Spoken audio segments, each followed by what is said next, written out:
Good morning and welcome to lesson 3 of Samson from Judges 13, 8 through 25. Good morning, Jen. Good morning. I'm excited to be here and discuss Samson lesson 3. Yes, well, I really felt like there's a lot to dive into this week. Last week we talked about the mom, and there's just a lot about the dad, and then obviously some of them together, but we really kind of focus on him. And so I think there's just a lot of little things that we can spend a lot of time on this morning. Yes, I definitely agree. There's a lot going on in this section of the of chapter 13. And a lot that deals with kind of just solidifying what we talked about last week, the purpose for Samson and how his parents now are also going to walk in that. So, lots of stuff to dig into. Yes, because we're still before Samson's even conceived. So we are still just in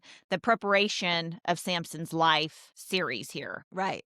Yes, exactly. So where we left off last week in that lesson is his mom had the visit from the Lord, and then we step into now where and it was just her and the Lord. So now we step into that the father has now prayed for him to come again. And so it's kind of where we enter into today. So let's just pick up right there. Okay, yeah, I think I'm glad you mentioned that because I think we need to touch on that because when his mom goes to Manoah, she says like this has happened to me. I've had this visit. It was from a man of God. And so his first response is to pray. And I think that's important to call out because the first thing he does is acknowledge that this was from the Lord. And so he prays to have this man of God, as his wife called him, come back again. Like, can you, and he asks, God, can you send this man of God back so that he can visit us again? And then of course we know that he has these questions and like follow up visit questions that he wants to ask. But I do think it's important that they went straight to the Lord over this and he prayed and asked the Lord for Well, another visit. right. And just to tie on to that, I love it where it says in 8, what my Bible, the way it kind of says is, can you come again and teach us? Like he's searching for that. We want to do it. You've been here. We want to honor that and do the right thing. So please teach us. And so he just wants to have that doer, that, confirmation that they're going to do the right thing. Yes. Now, he does ask, can you teach us how to bring up the boy who is to be born? And so I think that's interesting because when the angel of the Lord comes back, he's going to give the exact same instructions. And so we can talk about that when we get to that. But he's saying, hey, teach us more about what's going to happen. And the angel of the Lord just has the information that he's already given. And he doesn't give any more information. So we can kind of dig into that. But yeah, he's like, teach us what else? Like, what else do we need to know? And the angel of the Lord has an instruction, and that is it. Sometimes that is what the Lord gives us. There is an instruction, and that is it. Walk in that, and then the rest will be revealed later. And so anyway, I think that's interesting too. That is interesting. And I think that's such a good point because sometimes we are only given a little piece and that's all we get for now. And we don't know our whole life and our whole plan from right now. It is a constant walk, daily surrendered to him where he guides us on a daily basis. And so I think that's a picture of that here. You get this one piece and you are to know this is coming and here's what you are to do for him. But we're still talking about Samson when Samson is born in Samson's life. And so Samson will have to have the responsibility of his own walk with the Lord and following those instructions once obviously he reaches a certain age and all of that. But it was just, this is what matters for this point of his life. Yes, absolutely. Absolutely. Well, and the other little thing was I just wanted to point out with the wife, Manoah had prayed for him, the Lord to come again, but the Lord came back to the mom, to the wife. So he Right. didn't come visit him. He came to her a second time, and then she went and got her husband.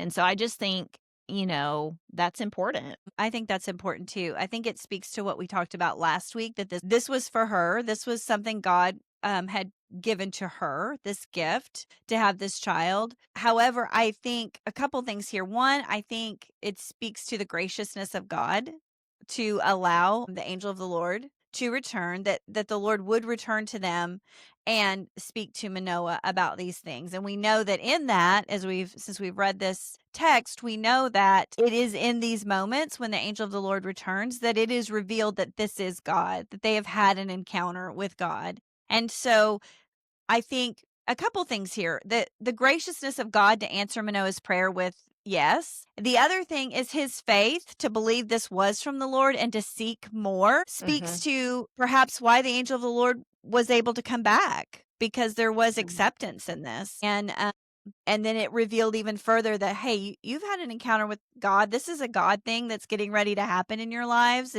This is ordained by God. It's orchestrated by God. And I think it just sets them up, right? Okay, so we have this information, and now we know that God is doing this. We have had an encounter with Him, and so we can be all in on this thing. And so I just think the graciousness of God is highlighted here, and I also think Manoah's faith to go to the Lord and say, okay, can you send the angel of the Lord back, or this man of God back, as they thought at that time, and give us more information. Because like when this happens, I think he said, I wrote down his words, it's when he speaks to the angel of the Lord, he says, when your words are fulfilled, or when your Mhm. words come true. And it's this look, as he's questioning the angel of the Lord, it's here when these things happen that you've said. And so we see his faith on displayed. And so I think that's important too when we factor in, this encounter that they've had. God was gracious to them, but they were also believed what the angel of the Lord said. Yes, because it doesn't indicate, that he was asking him to come back for proof that what his wife said was true, and what she envisioned. He was asking him to come back so that he could inquire more and they could ask and learn and teach, not because he was questioning whether it began, it's what she said it was to begin with. Yeah, I think that's a great point. It was not just, "Hey, I don't believe it, send it back." It was, "Hey, teach us more. We wanna Right. know what to do with what you've given us to do. We need the details." Which I think a lot of us can relate to.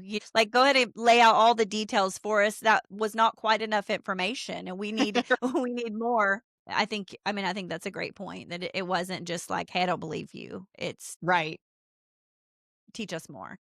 Well, and I was just thinking that exact same thing, that it's, in our own personal lives, we get little things or something happens or we get little pieces along the way and you want to know it all and you want to know everything at that moment. And, the Lord's so sweet to give us what we need at that time, but he's also patient enough to say, it's not yet, or it's not time, or you just have to trust me. And I think like you said, we see their faith here doing that, honoring that no, this is real and this is a man of the Lord. They still figuring out who's coming, but that this is real and that they're being asked to do this and they want to honor that. I do feel that. Yes, for sure. Well, then as we dive back down a little bit more into let's just touch real quick as we're talking about wanting to know more. Let's skip down and talk about when Manoah asks his name. Yes. What is your take on that whole little section? Yeah, I think this is the beginning where the Lord is starting to reveal who He is. That this is more than just a man of God. This is the Lord. They are having an encounter with the Lord. And the first thing he does, which this falls under question 2 in the homework, but it says he offers the angel of the Lord this sacrifice, right? He says, I believe it's verse 15, he says, "We would like you to stay until we prepare a young goat for you." The angel of the Lord replied, "Even though you detain me, I will not eat any of your food. But if you prepare a burnt offering, offer it to the Lord." So this was the beginning. And we could talk about that for a second. And then I think we get into further proof when he says, tell us your name. Mhm. Which when he says, "Tell us your name," he says, "So that we may honor you when this comes true." Again, it's that faith piece, right? We need Mhm. to know your name so we can, I don't know, use your name when we name our child, or whatever it is, but it's this, "Hey, I believe you. How can we honor you in this?" But let's talk also about the offering situation too, because the angel of the Lord says, "Give don't eat here with you if you detain me. However, here's what you can do. Yeah, and one thing that I really thought was interesting about this is that the angel of the Lord is specific to say you can prepare a burnt offering. And then further down, we see that he took the young goat, but also along with a grain offering. So if you dive into the difference between, what is a burnt offering and what is a grain offering? Well, a burnt offering would be something for an atonement of sin or to make an unholy person able to be around a holy God. And so I think it's interesting that the Lord is saying, you can do this, and then the grain offering would be an offering of it was flour and oil and usually a sense, maybe a frankincense or something. And it was really my understanding is the only bloodless offering, but it would have been an expression of thanksgiving or dedication. And so you see these two offerings going together and being presented, but the angel of the Lord didn't suggest the burnt offering. Manoah did that on top of it. He only asked for the burnt offering. Yeah, the grain offering he did not ask for. He asked for the burnt offering. Yes, And yes, so yes, yes. yes. And so yeah, I think understanding the sacrifices and the offerings is really cool piece of this because it's showing this, hey, if you want to do something, show your devotion to the Lord. Like I'm not going to be detained to eat with you, but you can show your devotion to the Lord. Basically what the Lord's telling you. This was their adherence to them. They did often, I think the grain offerings accompanied the burnt offerings, but it was thanksgiving, right? It was showing that, hey, we're in line with what you're telling us and we're thankful and thankful to be a part of this. And so I do think that's a really neat piece of this story to understand. And I think it gives it one more little clue for them, or just as we read, the confirmation that that was the Lord that was there. Yes, agreed. Which brings us to what we were talking about earlier is the name. Manoah says, "What is your name so that we may honor you when your word comes true?" Again, we see evidence of faith there. And then he said, the angel of the Lord replied, he said, this is verse 18, "Why do you ask my name? It is beyond understanding," is what my NIV says. I think the ESV says, "Seeing it is wonderful," Yes, is it what the does. angel of the Lord says. And so if you go to Isaiah 9:6, we know that that is how the coming Messiah is described. He is wonderful. And so that is again another indication that this is the Lord that they're encountering. This is Jesus pre-incarnate before he came to earth. And so they are having an encounter with God. Well, and then I think we come to the actual sacrifice there and the final confirmation that they were in the presence of God here. And so if we dive into that and we talk about, the flame and this miraculous thing that happened in front of them. Yes. Yes. So it says, let me just read this. It says, "And the Lord did an amazing thing," which I think is a cool description here. It's like setting it up before it even happens. Like, look, just so you know, this is an amazing thing the Lord did. Right. And while they watched, it says, "As the flame blazed up from the altar toward heaven, the angel of the Lord ascended in the flame." And so the Lord has said, "Here, make a burnt offering. If you want to do something, do this burnt offering." And so they do. And then in honor of what they've done in this devotion to the Lord, he reveals to them who he is. The angel of the Lord ascends in the flame. And what I do think it's interesting, it says, so they see this amazing thing and then they fall to the ground with their faces to the ground. And when the angel of the Lord did not show himself again to Manoah and his wife, Manoah realized that it was the angel of the Lord. So Mhm. he went up in the flames. They fall down with their face to the ground in this posture of worship, and then the angel of the Lord does not come back. And so this is confirmation now that they have seen the Lord. This was not just a man of God that came with a message. This was the Lord himself. Well, and one thing I wanted to share about this, and I didn't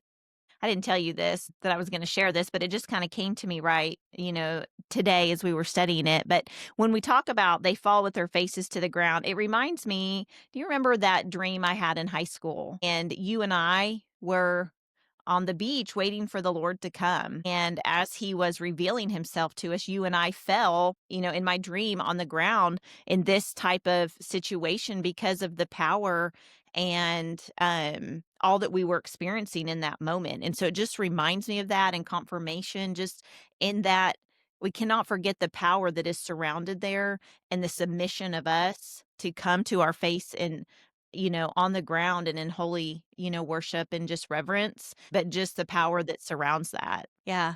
Yeah, I think It that's won't leave you I standing. Right, right. No, I think that's great. It won't leave you standing because, I mean, that's what they see, right?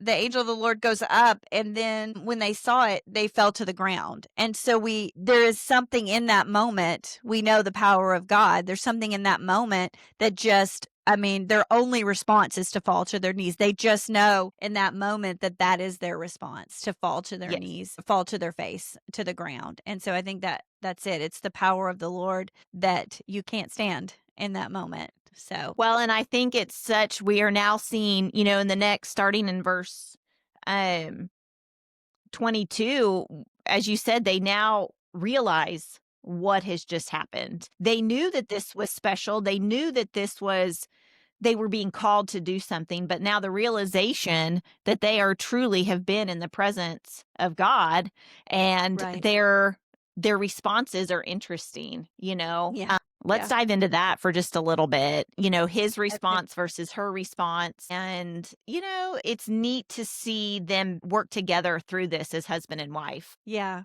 Yeah, the whole event is an interesting, I mean, if you did a marriage study, right, on this, because she comes to her husband and says, "Here's what the Lord told me," or what a man of God told me. He responds with, "Well, let's find out more information," and it's like he joins her on the mission, right? And then they have this encounter where they realize that they've encountered the Lord himself, and her husband's response is, "We are," my NIV says, "we are doomed to die."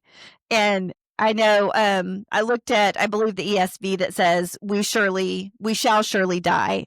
Yes. But his reason was, "For we have seen God." And Hmm. he's just so, like, overwhelmed by this, like, you don't see God and live, right? And so, what now? Because they've encountered God. And so, and then her response is very, very kind of rational and calm, like, "If the Lord had meant to kill us, he would have not accepted our burnt offering and grain offering from our hands, nor shown us all these things, or now told us this." She's like, "Look, he's told us these things. He's shown us these things. He's given, Right. like, we have a job here. We accepted our offering. Everything is fine." And which is interesting because the angel of the Lord came to her, right? Both of the times that he originally appeared, he came to her. And her response is, "Look, he accepted our offering. He's told us these things. We've seen this. Like, this is for us." And it's almost like this is our mission. This is what he's given us. He's shown us these things. He's told us these things. We're not going to die. It's this, we're going to carry on the mission, where Right. Manoah is just kind of struck by this, like, we've seen God, and that's powerful. We can't, how do we live after such a thing, So, Right. I think exactly that. And I think it's, because they lived in the day where they didn't have the Holy Spirit in their lives at this point. And so to have the offerings and to try to be in the presence of God was different than what we experience now. And so that would have been, I think, a common response. You would have been in to be in the presence of the holy God, which, makes sense to why he said to offer the burnt offering and all of those kinds of things. And then yeah, so I just think about it and I think that same thing. She was rational, but it was also her her purpose. So she knew she had these things coming. And so he was to be, assist in this with and help raise Samson and be involved in it, of course, but she could have these rational thoughts because she's the one who has to carry him and give birth to him. right. And she is the one that will participate in that, as we talked about last week, with the Nazarite part of this, where she's not gonna eat anything unclean or drink any fermented drink. These things that went, this fermented drink that goes along with the Nazirite vow, and so she's participating in that. So, yeah, I think it's very much, this gift that God has given to her, but we see Manoah come alongside it because he's her husband, and so there's this joint mission, but this is something the Lord has given to her because she is gonna participate in this, especially as she carries Samson.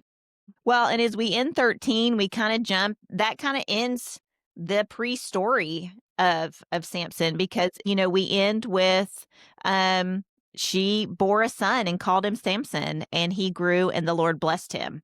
And so we jump right into, okay, Samson is now here. Right, right, and verse 25 says, "And the Spirit of the Lord began to stir him," and so I think that's important because 2 things. 1, the Lord's word came true, right? We know that everything God says is true, and so we see the fruition of what God has said, and she does bear this son, exactly as God said would happen, and then the Lord blessed him, and the Spirit of God stirred him, and so that's important because this is from God. His purpose is from God. His life is from God.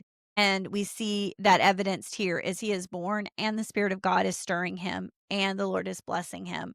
And it's setting him up for what God is going to send him to do, which we will kind of skip time and fast forward as we begin chapter 14. But we know that the Lord is with him as he is growing up and blessing him. And so I think that's important. Yeah. Well, that's a great conversation, I think, today and so much to dive into. And I look forward to, when we jump into lesson 4, and now we are jumping into Samson himself. And there's going to be a lot to dive in there and the choices and decisions he makes. But I do think studying his parents these last 2 weeks have just been so much to gain from them and a treasure for us, and just to learn from. And we've learned a lot from them. Yeah, agreed. Sometimes I think when we read scripture, we just kind of read through, and when we stop and really think about it and talk it through and just study it a little bit, we see that there's so much, and there's so much in their stories, both his mom, who is not mentioned by name, but has such a strong and real purpose in this story, and then we see his father and just everything from the tribe that he's from, the Danites, to the way that they respond to the angel of the Lord, to they respond to this encounter with the Lord. All of this is just so valuable um, to Samson, to us understanding Samson's life and Samson's story. And they are, they continue to have a presence. We'll see as we read. So understanding their foundation in this story is really important as well, and lessons for us and how we respond to the Lord.